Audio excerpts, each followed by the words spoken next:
Hi friends, మొన్న మధ్య కొబ్బరికాయలన్నీ దించేసి ఈ చెట్టు విడిచిపెట్టేసి వెళ్ళారండి. అదేంటి అని అడిగితే అమ్మడానికి పనికిరావమ్మా అని చెప్పేశారు. ఏంటా అని చూస్తే నిజమేనండి, బాలేవు. ఇంటికి తెచ్చేసి పట్టకారుతో ఒలిచేసి కొబ్బరిండలు చుట్టేశాను.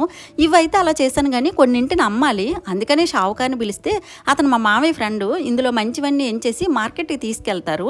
ఇంకా అవన్నీ తర్వాత గుట్టలాగా వేశాను. అతనైతే మార్కెట్ టైం అయిపోతుందమ్మా అన్నారు. సరే పెద్దవారు కదా, ఇంకా తండ్రి లాంటి వారు అతన్ని ఎందుకు ఇబ్బంది పెట్టాలని చెప్పేసి నేనే గుట్టలా వేశానండి. అంత బిజీలో ఉన్న అతను కూడా యోగక్షేమాలు మాట్లాడుతూ లైఫ్ స్టోరీ చెప్పాడండి. అతని లైఫ్ స్టోరీ అనమాట.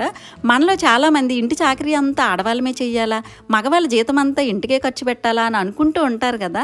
అలాంటి వాళ్ళకి చాలా యూజ్ఫుల్ అండి. పెద్దవారు చెప్తున్నప్పుడు వినాలి కదా. నిజమే. అసలు ఆ స్టోరీ ఏంటనే తెలుసుకోవాలనుకున్నా, నెక్స్ట్ కొబ్బరుండలు టేస్టీగా, ఈజీగా, ఫాస్ట్గా చేయాలంటే నేను ఎటువంటి టిప్స్ పాటించాను అనేది తెలుసుకోవాలనుకున్నా కూడా ఫుల్ వీడియో చేశానండి. ఛానల్లో కింద లింక్ ఇచ్చాను, చెక్ చేసేయండి ఫ్రెండ్స్. కొబ్బరుండలు చుట్టేటప్పుడు చేతులు కాలుతాయండి, చాలా జాగ్రత్తగా చుట్టాలి. తప్పదు కదా మరి.